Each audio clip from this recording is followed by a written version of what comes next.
chess friends. I hope you're doing well. Today, I have an amazing and exciting chess game to share with you, where Gukesh initiates a kingside strategy to launch a heavy attack and eventually sacrifices his rook. This game is brilliant, full of excitement and sacrifices. Gukesh, an Indian chess prodigy and the best chess player in the world, faces off against Magnus Carlsen. Let's dive right in without further delay. My friend Gukesh started the game with e4, and Magnus responded with the g6 opening. Known as the modern defense, in this defense, black can proceed with e5, pawn to g6, bishop to g7, followed by knight to f6. Alternatively, black can choose another defense like pawn to c6, pawn to b5, advancing pawns on the queen side, which is a viable option. Another opening Magnus could have played is knight to c6, pawn to d6, and pawn to e5, which is also acceptable. However, Magnus opted for pawn to d6, known as the Old Indian defense, aiming to secure his position with pawn to e5, knight to d7 or knight to c6 and bishop to g7, which is a valid strategy. He could have also played pawn to c5. Magnus is playing defensive opening because he knows that Gukesh is an Indian chess prodigy known for strong play. Magnus is afraid of Indian chess prodigies because he lost several times against them, so he tends to choose defensive openings to prolong the game. As per his strategy, as the game progresses with knight to c3 and c6, you can observe Magnus's defensive play akin to the pirate defense, intending to advance pawns on b5 and a5, position the queen on b6 to attack the pawn, and exert pressure on the d4 pawn with the bishop on g7. Knight to f6 is also possible. At this point, White's plan is to develop the bishop to e3, bring out the queen, and then execute a long castle. Gukesh employs a similar strategy, as I mentioned earlier. Instead of playing pawn to h3 or a move that seems natural to prevent the knight from reaching g4, where it could potentially attack the bishop on e3, where White can consider an initial idea of playing queen to d2, setting up a queen-bishop battery to launch a strong attack along that diagonal. Gukesh aims to execute queen to d2 safely, intending to follow up with a long castle and then initiate an attack by advancing pawns like f3, h4, h5 to pressure the pawn and create opportunities. This queen-bishop battery remains part of the plan, alright. When considering bishop to d3, the e5 pawn could advance and target the pawns on g6, potentially leading the knight to f3 and then to g5, creating vulnerability around the kingside. That's the strategic idea.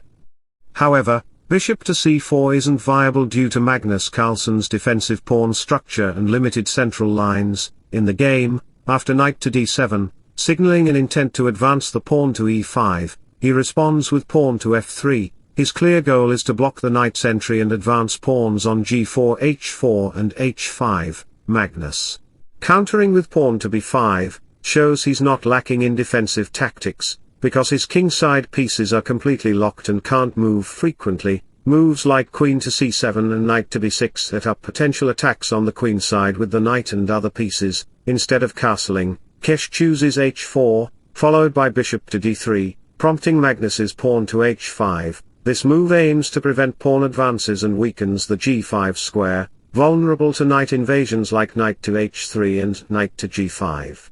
Targeting the f7 pawn, while bishop to c4 seems like an option, Magnus's pawn structure prevents it easily. Gukesh's strategy revolves around pushing the g4 pawn to open up the g-file and launch a kingside attack. Following castle, bishop move and knight to h3, we can anticipate knight to g5 initiating a strong attack, while pawn to e5 can threat the pawn on g6 to disrupt your structure. This variation reveals his plan for this position. Let's explore a variation where black plays a normal move like castling. And let me tell you a quote in sudden with you to change your viewpoints. Anyone can say they care, but watch their actions, not their words. White responds with pawn to g4, sacrificing a pawn. Next, knight to g5 comes, sacrificing another pawn on f3, then pawn to h5 follows, sacrificing a third pawn on h5. Gukesh aims to sacrifice his material and wealth to expose the black king. After black captures, rook to g1 comes, tempting black to play rook to e8 for pawn to e5. However, white can counter immediately with pawn to e5, attacking the vulnerable g6 pawn.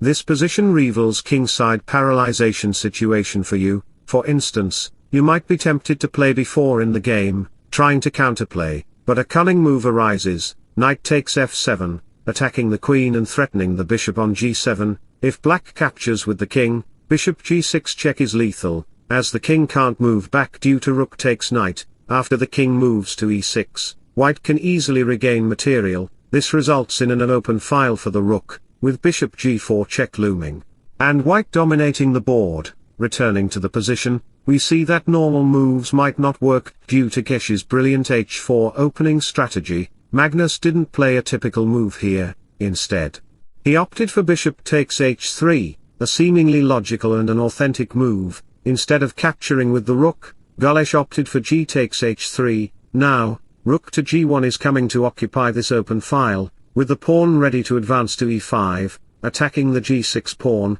By repositioning the knight to e2 and then to f4, potential weaknesses can be created in black's structure. Magnus responds with pawn to e6 to fortify his center and the d5 square. However, Gukesh is determined, like Thomas Edison, who failed 1,000 times to create a toilet bulb, and for the another time, he created that.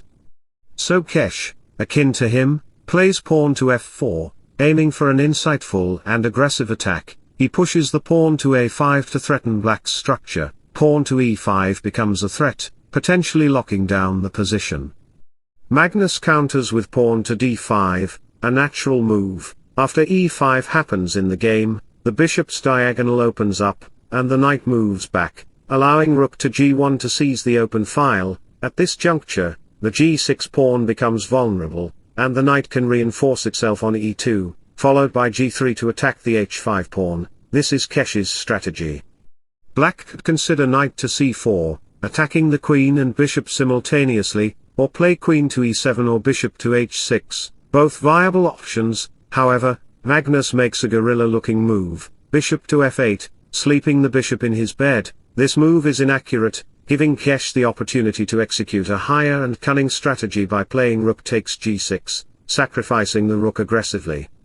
If you dare to capture the rook with your pawn, I can easily recapture with my bishop, forcing your king to move and then advancing with f5, potentially leading to bishop to g5 check. Your knight would then have to block on f6, resulting in your knight being lost and the position becoming dire, especially with your king in the center of the board. Let me examine this position. If you attempt any good moves like knight to f6 to escape on the queen side, I can respond with bishop to g5.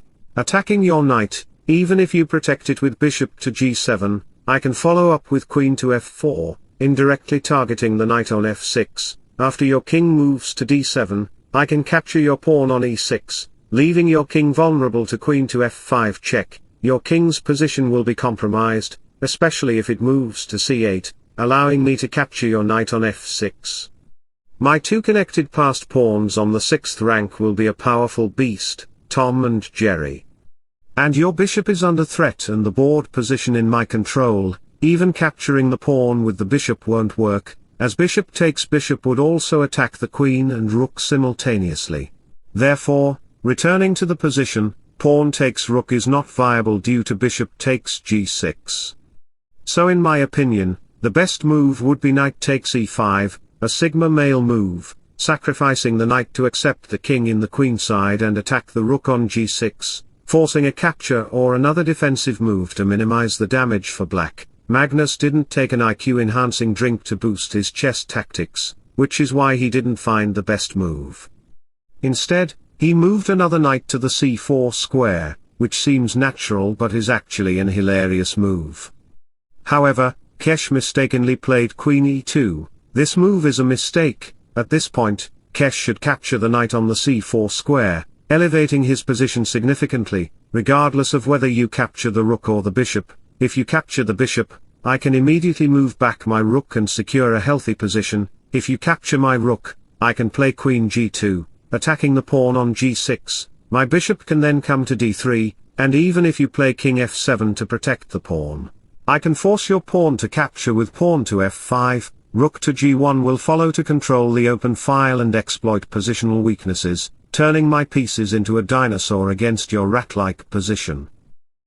Returning to the position, Gukesh didn't find the best move. Instead, he played Queen G2, a very mistaken and illogical move. He believed that his rook was well protected by the bishop. I mean, it can create some sort of air attacks. Anticipating pawn to f5 and freeing up the bishop, he even expected Magnus to capture his rook on g6, allowing him to capture with the queen, initiate an attack with pawn to f5, and open up opportunities for the bishop to g5, significantly weakening black's position. At this point, black's king position is completely paralyzed, akin to Stephen Hawking's body. You know, he was a great scientist. And if you dare to play knight takes e5, I can respond with queen takes e6, leading to a checkmate position for you. Even if you attempt knight to c5 to protect the square, I can play bishop to g5, forcing your king to move and resulting in a checkmate in few moves and winning your queen completely. So let me tell you an inspiring quote. There are 3 gates to this self-destructive hell: lust, anger, and greed. Renounce these 3. Returning to the position, we've established that pawn takes rook is not viable. Gukesh believed Magnus might capture my bishop on e3, but that's a mistake move. I can initiate with rook takes e6, forcing you to capture my rook, then bishop to g6, forcing your king to move, followed by queen to g5, attacking your king. If you block with your knight, I regain my material. However, Magnus didn't capture the bishop or rook on g6 square because he's a sigma male, playing the best move, knight takes e5. What a cunning move. Magnus is saying, if you can sacrifice your rook, I can sacrifice my knight, so, I'm not less than you expect. If you dare to capture the knight with your pawn, I can recapture your material with knight takes e3, attacking the queen and rook simultaneously. At this point, Magnus' position is completely fine for him. Returning to the position, Gukesh moved back his rook to g3, he is attempting to protect his 3rd rank. At this point, Magnus captured the bishop on d3, reducing the attacking pieces of Gukesh.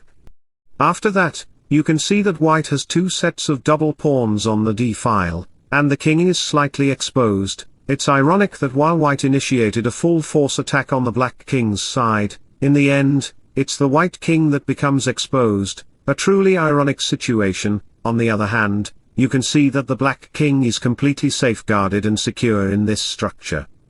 Magnus even exchanged his knight for a bishop and captured the pawn on h4. As I mentioned earlier, the d-pawns are doubled in the d-file, and Magnus's king is well protected. He seems to be in a vacation mode, enjoying the beach with sunscreen, partying and swimming in the sea. A vacation time for the black king. The bishop can move to d6 to attack the pawn, and the rook can occupy the g8 square. You can observe that the white pieces are in passive squares, after the bishop moves to d6 and castling occurs. You might be tempted to capture the pawn on the f4 square, but it's a futile and reckless move, driven by human nature's lust and desire. Therefore, I can counter with knight takes b5. You'll notice that the file will open up, and even if they capture his rook on e3, I can initiate a checkmate sequence by playing queen takes c6, followed by queen c7 and queen takes a7, leading to a checkmate position for you, an instant defeat. At this point, you might be tempted to play king to d7 to protect your king, but I will respond with rook to f3, developing my rooks along the f-file to attack the f7 pawn, completely disrupting your position. Returning to the position, we saw that Magnus didn't capture the pawn because he's not foolish like you. Knight takes b5 is coming, which is why he played king to b7 to protect and safeguard his position, followed by rook to c8. A few moves later, pawn to f5 was played. Attempting some counterplay in the f5 area, after capturing rook f3 and a few more moves, we have pawn to f4. Look at Gukesh's strategy. He's attacking the king side, striking all over the position to accomplish his viable strategy. However, Magnus is protecting his position well. He even played pawn to a6, creating another pawn structure to secure his position. It's a mind-blowing pawn structure that Magnus Carlsen has created, unlike white with 2 double pawns and weak pawns. Magnus Carlsen's position is very strong. Magnus Carlsen opened with d6, employing the old Indian defense to establish a robust pawn structure. Later in the game, he played knight to b6, developing a compact central pawn structure to pave the way for potential future attacks by pushing pawns if needed. Options included moving the knight to c4 or advancing the pawn to a5. Several moves later, after a4 occurred, Magnus fortified his pawn structure into a versatile square, ensuring alignment. Subsequently, he played pawn to d5, compelling white to respond with pawn to e5. Despite Gukesh sacrificing his rook on g6, Magnus refrained from capturing it to avoid compromising the pawn structure. Instead, he opted for knight to c4. As the game progressed, Magnus captured the pawn on e5 and later seized the bishop as well. His pawn structure, featuring f7 to d5 chain, exemplifies logical, authentic, and secure positioning, particularly around the black king. This demonstrates Magnus Carlsen's adeptness and dynamism in managing pawn structures. However, Magnus had double pawns on the f-file. After captures and Gukesh recaptured the pawn, several moves later, we had rook to f7, leading to rook exchanges. After a few more moves, queen to e3 and knight to b3 were played. At this point, Gukesh should have opted for rook to e2 to attack along the e-file. Instead, he played knight to b3, perhaps eyeing the c or a5 squares. However, after capture, Gukesh should have gone for knight to c5 to free up the pawns. Instead, he played a bad move, rook to e2. Attacking the queen along the file. After a check occurred in the game, Gukesh made another mistake, playing knight to c1. Magnus seized the opportunity and captured the pawn. Since Gukesh had little time left on the board, only 6 seconds, Magnus, with a total of 5 pawns on the board, was clearly winning. After a few more moves, a3 and h3 were played, followed by captures according to a3, after king to a7, rook to b7 threatened, with the pawn well defended by the bishop and the queen fortifying the king's side. With the king completely vulnerable, Gukesh decided to resign the game at this point, realizing his position was hopeless. It was an incredible game, and I hope you enjoyed it. If so, don't forget to like and subscribe to my channel. Wishing you all the best. Goodbye, and see you later.